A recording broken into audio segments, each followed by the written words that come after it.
Joining us now is OG Okpe with stories trending around the world. Hello, Genix. Good How morning, are we Dr. preparing Abati. for tomorrow? Very well. Good morning, Tundu. This is what I did. So this is what Mr. Feni was saying. Good morning. Yes, but you can see No, now but that yours that's is a little red bit and this is orange. orange. Yes. Exactly. Did they say that? We got it right. Yes. Okay, But all right. yours is red. This is red. You can see Okay. this isn't red. Yeah. Okay. This is the Arise red, as always. Don't worry, you're going to get your diploma. All right, then. Well, good morning to you, viewers. Here are some of the stories that are trending across the globe. In the United States, poet, educator, and activist Sonia Sanchez on Thursday won the Dorothy and Lillian Gish Prize, a $250,000 lifetime achievement honor previously given to Nigerian novelist Chinwetalu Agu, Bob Dylan, and Maya Lin, and a list of others. While in Sweden, Abdul Razak Gorna, a Tanzanian writer who wrote about the impact of migration on individuals and societies in his novels, won the Nobel Prize for Literature on Thursday. In Congo, Ndakasi, a mountain gorilla whose image went viral when she photobombed her caretaker's selfie in 2019 at the country's Virunga National Park, has died at the age of 14 after a long illness. Ndakasi took her final breath on Wednesday in the loving arms of her caretaker and lifelong friend, Andre Bauma. Under sports, a judge in Nevada has sided with Cristiano Ronaldo's lawyers against Catherine Mayorga, the woman who received more than $375,000 in hush money in 2010 after saying Ronaldo raped her in Las Vegas. The judge says the rape case should be dismissed because Mayorga's attorneys used leaked and stolen documents shown to be privileged communication between Ronaldo and his lawyers to file the civil damages suit. Finally, under entertainment, actor Daniel Craig on Thursday became the 2,704th celebrity to be honored with a star on the Hollywood Walk of Fame in California. The star was unveiled outside 7007 Hollywood Boulevard in honor of the fictional British spy's code number. Craig, who has played 007 since 2006, said it was an absolute honor to be walked all over in Hollywood. If happiness was measured by the company we keep, then me being on this pavement surrounded by all of these legends makes me a very, very, very happy man. So thank you very much. Well, let's begin what's trending with reactions trailing comments made by Nigeria's former Vice President, Atiku Abubakar, in which he dismissed the debate on zoning of the party's presidential ticket as the solution to Nigeria's leadership crisis. While speaking at the 94th National Executive Committee of the main opposition party in Abuja on Thursday, Atiku argued that the zoning of the 2023 presidential ticket has never been the cause of the country's problem, nor will it be the solution. Let's take a listen. The People's Democratic Party has the right to determine its rules on how the party should be governed. The people of Nigeria also have the right to determine who governs them.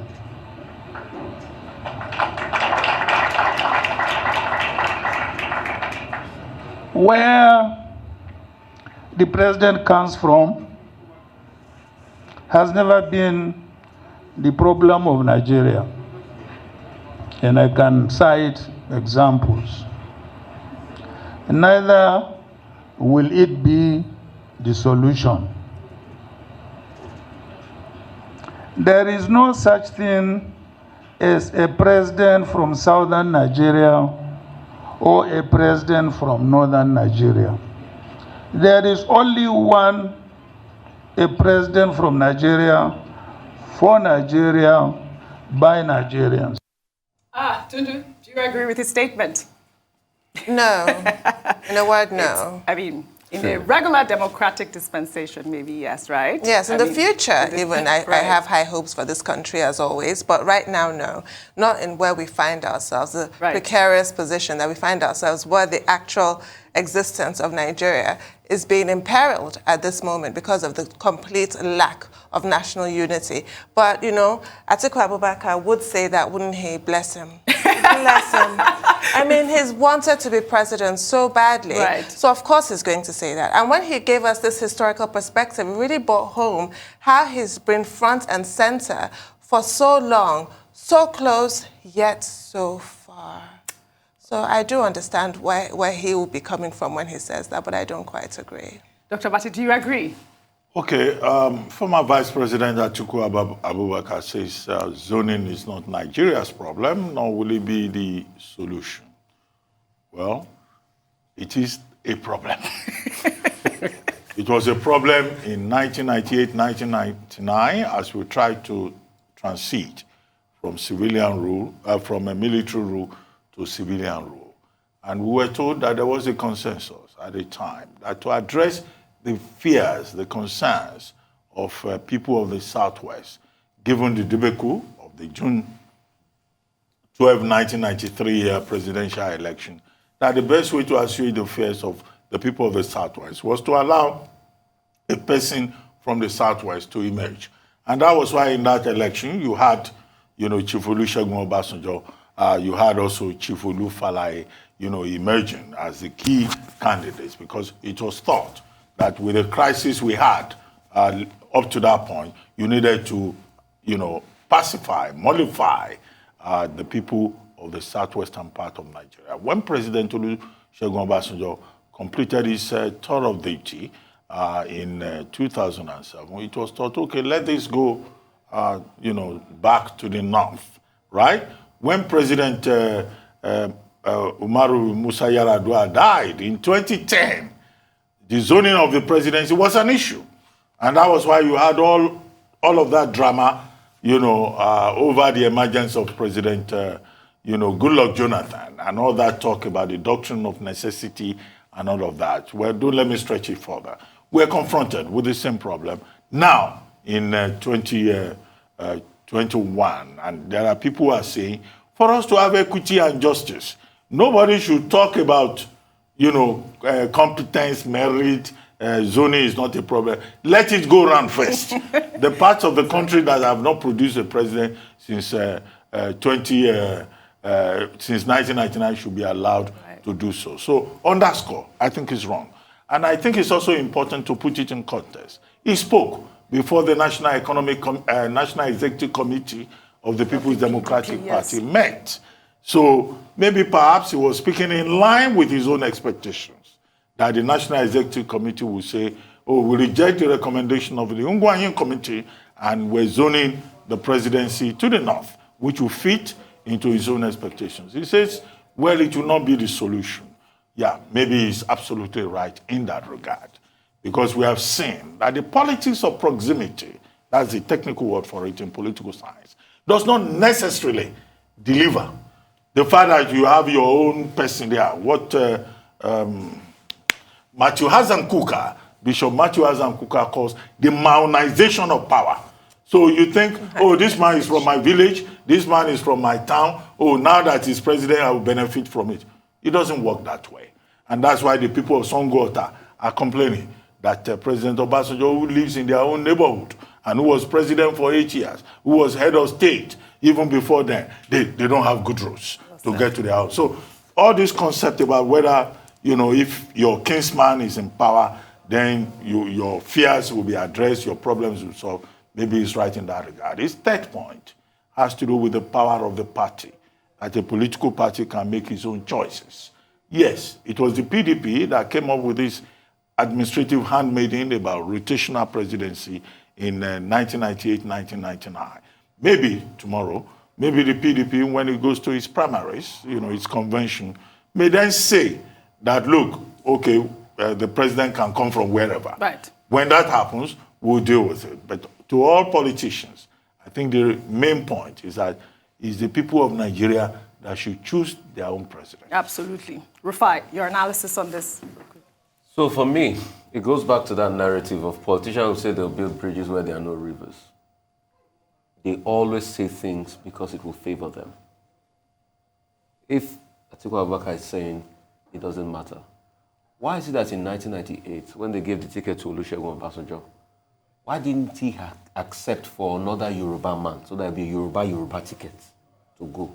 Why did he benefit from the balancing out?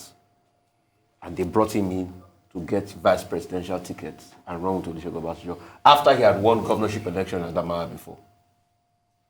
So because it's not favoring him now, he wants to push himself there, and that's why he's saying it. I don't expect this. Because he is an elder in this country. He knows what is happening. Nobody is forcing it, but this is just justice. And it's unfair, yes. And it's unfair. Let it come back to the South. And what are you saying? Are you invariably saying that there are no qualified people in the South? There are competent people everywhere in this country. But we are talking about fairness here. And I'm sure if power comes to the South in 2023, you will see competent Nigerians come out. But most importantly, what we should even look at that we don't look at is the need for competent institutions in this country. And we don't talk about that in a narrative. The reason why politicians can do what they do is because we don't have competent institutions. America voted in Trump, but he couldn't do whatever he wanted to do because they were competent institutions. So we should have a judiciary that works, a competent institution across board. INEC should be truly independent. Then once you have that, the economy starts to work. So please, let's not say because we want to play politics. And his party, the governors have met, they voted to zone power. Invariably, they not voted to zone power to the South, but when they say the national chairman of the party will come from, then should come from the North, definitely the presidential candidate should come from the South. Right. He should accept it. If God, because power comes from God. You always say that. Yeah. If God says he will be president, maybe someday. I know he truly wants to be president. But this one, he should come to the South. Well said, this time around. Well said, Rufai. We'll take another story. The arrest of popular Nollywood actor Chinwetalu Agu on Thursday by the Nigerian army for allegedly supporting the indigenous people of Biafra has caused outrage among many Nigerians and the Nollywood industry. The army spokesperson Onyema Atiku, while detailing the reason for the actor's arrest, accused him of inciting members of the public and soliciting for the support of the indigenous people of Biafra because he was dressed in a very well-known attire of the group. Atiku also claimed that the actor was not assaulted or subjected to brutalization during the arrest, as it has been reported in the news. Well, let's take a quick look at this footage of his alleged arrest before we come back for a discussion.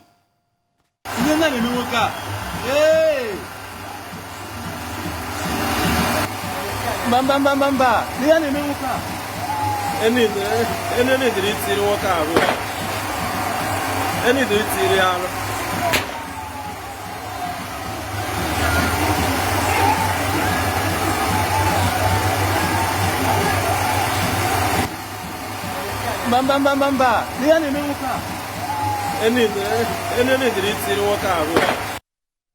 mean, Rufai, what does that look like to you? I mean, thank God, camera pictures don't lie. Is that not the man they were carrying there? So what is brutalization? And I heard gunshots in the air. They were shooting in the air. So why? They were shooting in the air. So why do we keep doing this? Why? Thank God there are picture evidence there. I mean, they will say that was doctored.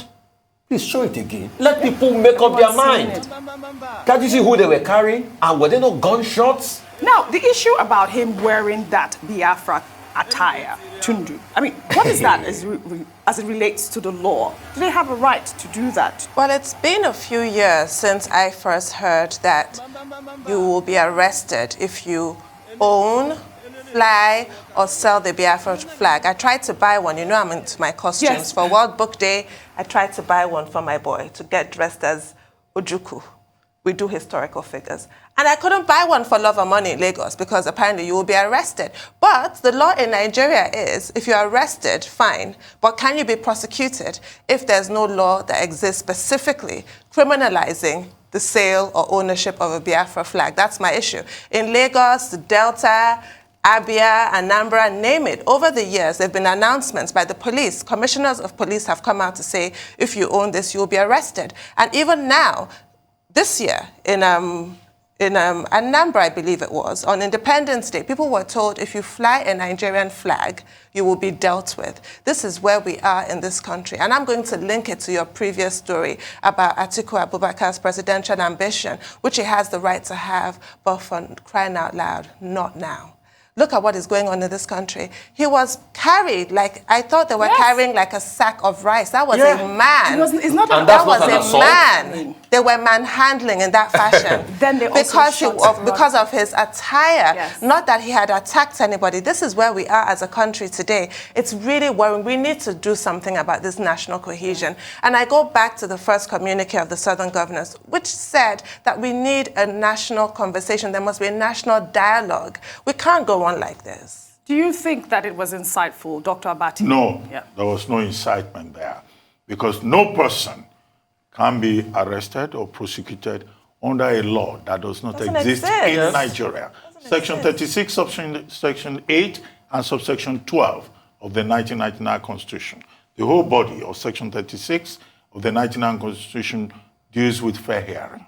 And that is also the position in Aoko versus Fagbemi in 1961 case. You can't be tried under a law that does not exist.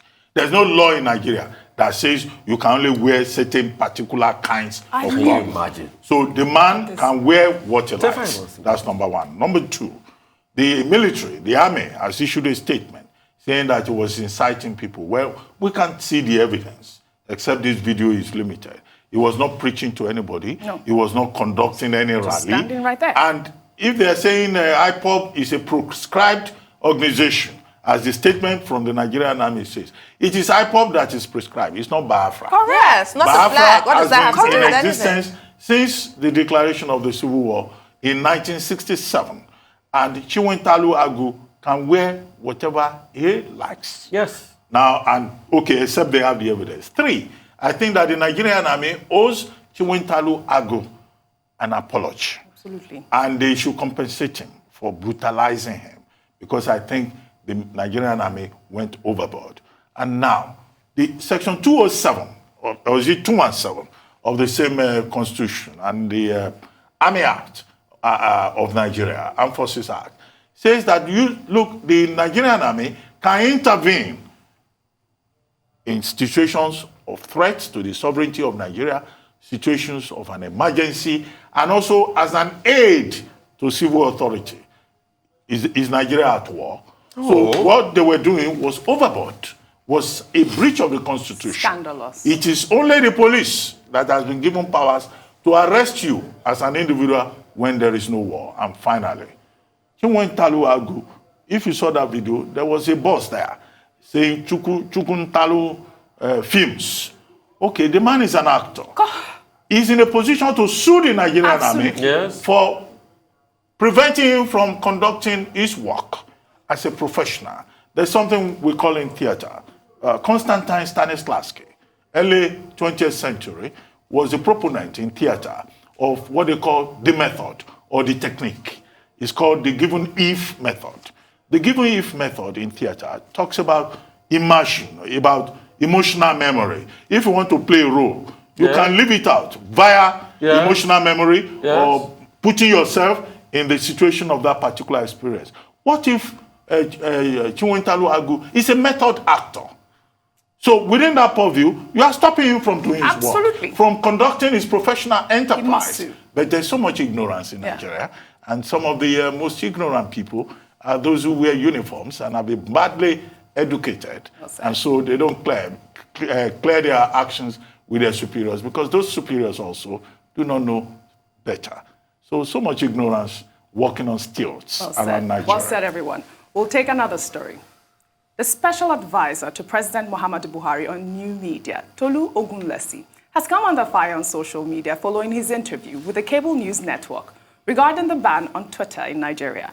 Author and activist Reno Omakuri posted a clip of the interview on his Instagram page, insinuating that President Buhari may consider banning CNN like he did with Twitter after what he described as a disastrous interview by Ogunlesi. Let's take a look.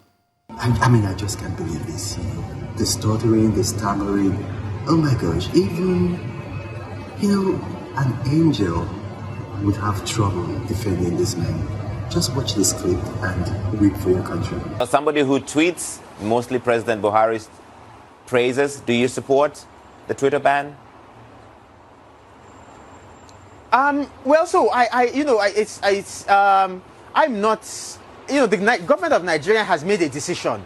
Like all governments So are that's not a expected yes, to. sir. That's and not a for yes, me, sir. it's not. Do you support the Twitter ban? And for me, no. So it's not. I'm not sure that's the question that you should be asking me.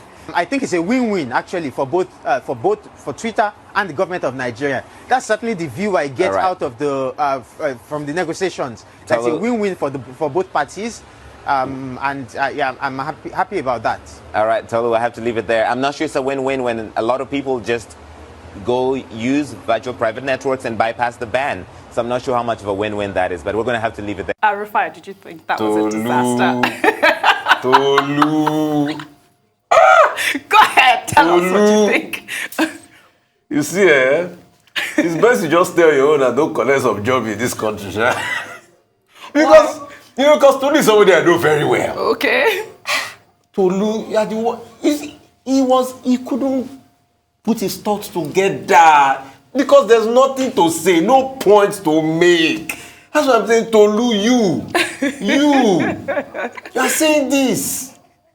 Right. Wow. All right, then, to do quickly. It looks like Tolu had a bad day at the office. Yeah. I know you're in a hurry. You want to take another story, so I'll leave it there. All right, then, let's take another story. A federal high court in Ekiti State on Thursday dismissed the suit instituted by the state's Attorney General and Commissioner for Justice, Olawale Fafomunda, against the Inspector General of Police, Usman Alkali Baba, to challenge the dismissal of an unmarried pregnant police officer. The Attorney General in the suit had said the dismissal of the policewoman, Ms. Olajide Omolola, for being 6 months pregnant while still single and unofficially married was an infringement on her rights and discriminatory. The AG sought an order of the court to nullify Section 127 of the Police Act and regulations, which provides for the discharge from the police force female officers who become pregnant while unofficially married. The court dismissed the suit on the grounds that the AG lacked the local standing to challenge the decision of the police to dismiss the officer because Officer Omolola had filed a suit over her dismissal at the Industrial Court in Akure in February. Tundu, over to you.